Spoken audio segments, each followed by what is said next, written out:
Pour que les avions aillent en hauteur, les avions vont vite. Et à la différence des voitures, ils sont de grandes ailes qui permettent d'accueillir le vent de face avec force. Et c'est le vent qui vient contre la marche de l'avion qui permet à l'avion d'aller en hauteur. Mon coach n'attendait pas le vent qui venait dans le dos. Le vent qui vient dans le dos, c'est tout ce qui peut être encouragement. Quand les gens te motivent, ça c'est le vent dans le dos. Vas-y, cours, tu es dans la bonne direction, ça c'est le vent de dos. Ce n'est pas le vent de dos qui permet d'aller en hauteur. Le vent de dos permet d'aller vite. Ce qui permet de quitter la terre et de montrer pour avoir une vision élevée. Ce n'est pas le vent qui vient t'encourager. Ce qui permet à un homme d'être élevé et d'atteindre sa position spirituelle, ce ne sont pas les encouragements. Ce qui permet à une personne d'être élevée, c'est le vent contraire. C'est quoi le vent contraire? Ça veut dire la direction que tu prends. C'est toutes les paroles et toutes les actions qu'on fait pour t'arrêter.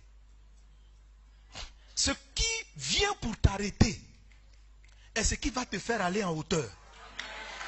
L'adversité donne la hauteur. L'encouragement donne la vitesse. On a besoin de personnes pour nous motiver. On a besoin de personnes qui savent nous accompagner. On a besoin d'amis qui nous comprennent. On a besoin d'amis qui nous encouragent. Mais on a besoin de vent contraire pour aller en hauteur. Quand Dieu veut t'élever, quand Dieu veut te faire passer à une autre dimension de hauteur, il va créer l'adversité.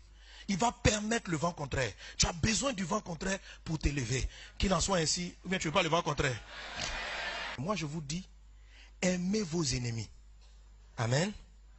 Aimez vos ennemis. Les ennemis, ce sont des gens qui sont contraires au sens de ton destin, de ta vie. Amen. Il y a le fait de ne pas écouter les ennemis. Il y a le fait de ne pas tenir compte des ennemis. Ça, c'est transpercer l'opposition. Maintenant, il y a l'attitude de bénir ses ennemis. Parce que ce n'est pas pareil. Hein? Amen. Il y a des personnes, ce que les ennemis font, ils n'écoutent pas. Il dit, il n'a qu'à dire ce qu'il veut, moi j'avance. Et il y en a d'autres qui ne manifestent pas, ce n'est pas de l'indifférence. Quand ils découvrent que tu es un ennemi, ce qu'ils font, ils te bénissent. Quelqu'un est avec moi? Ils te bénissent. Ceux qui sont blessés, qui deviennent amers, c'est ceux qui dans leur cœur maudissent. Mais il y a un groupe de personnes, ils ne te maudissent pas, mais ils ne te bénissent pas non plus. C'est-à-dire, tu n'as même pas dit quoi que ce soit. Ils considèrent que personne n'a parlé. Ça, c'est ceux qui transpercent l'adversité. Ceux qui sont élevés, c'est ceux qui, dès qu'ils découvrent un ennemi, ne sont pas indifférents. Il y a une différence entre ne dis rien à tes ennemis et puis bénis ton ennemi. Bénis, c'est une parole. Ça veut dire, dis du bien. Parle en bien. Alléluia. Quand tu vas te retrouver au travail et que tu auras l'opportunité de le détruire lui aussi devant le patron, sors son bon côté. Bénis-le. Ça va t'élever. Tu deviens grand. Tu montres que tu n'es pas dans les bassesses, dans les petits. Tu n'es pas à ce niveau-là de combat. Amen. Quand quelqu'un t'insulte,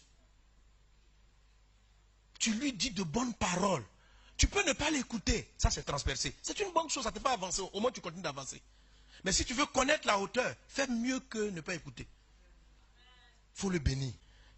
Écoutez, je vous ai dit, les amis, que il faut cacher en Christ. Amen. C'est du geste. Ce que je dis là, ta propre force n'est pas capable. Mais si tu crois en Dieu et que tu dis, Seigneur, je veux être comme toi, parce que c'est ce que Jésus faisait. Quelqu'un est avec moi? Il n'était pas indifférent. Il aimait les gens. Il allait au-delà. Alléluia. La Bible dit, aimez vos ennemis, bénissez ceux qui vous maudissent. Faites du bien. Faites du bien à ceux qui vous haïssent. Quand tu as un prochain ennemi, je vais prier pour toi. Je vais te faire du bien. Quand tu constitues un vent contraire à ma joie, à mon évolution, à mon bonheur, je vais m'appliquer à être pour toi une bénédiction. Alléluia. Si quelqu'un y a... Amen. Amen. Alors cette semaine, cherche quelqu'un. Peut-être que tu n'as pas d'ennemi. Tu ne connais pas les ennemis. Mais si tu penses qu'il y a quelqu'un qui te maltraite, ou qui te persécute, ou qui te critique. Réfléchis, tu as trouvé la personne? Tu l'as vu? Cette semaine, il faut lui faire du bien. Amen. Pas la semaine prochaine, cette semaine, avant dimanche prochain. Dimanche prochain, on fait le bilan. Cette semaine, tu lui fais du bien. Est-ce que tu connais quelqu'un qui machine contre toi? Tu entends les choses qu'il a dit contre toi dans le secret. Tu connais quelqu'un comme ça? Voilà, cette semaine. Amen. Il faut lui faire du bien. Si c'est dans ton foyer, cette semaine, ton conjoint est gâté. Si c'est ton enfant prochain qui te fatigue, fais-lui du bien. Amen. Quel que soit le prochain, cette semaine, augmente un peu plus ton amour. Choisis, dimanche, après la semaine dernière, tu as augmenté l'amour avec tous les prochains, tu as pardonné aux personnes, tout ça. C'est super d'avoir pardonné. Maintenant, on va faire un pas de plus. On va faire du bien. Et 1 heure de prière pour la personne. Et souhaite réellement que Dieu la bénisse. Si c'est des prochains politiques, si celui est contre toi, c'est ton ennemi est dans la politique, il est quelque part, il dirige quelque part. Mais tu n'aimes pas sa tête parce que tu sais qu'il t'a combattu ou bien il a tué ton parent. Cette semaine, il ne faut pas prier pour qu'un jugement vienne sur lui. Mais prie, bénis-le, soutiens-le, bénis-le, garde-le, fais-lui du bien. Je le bénis. Amen.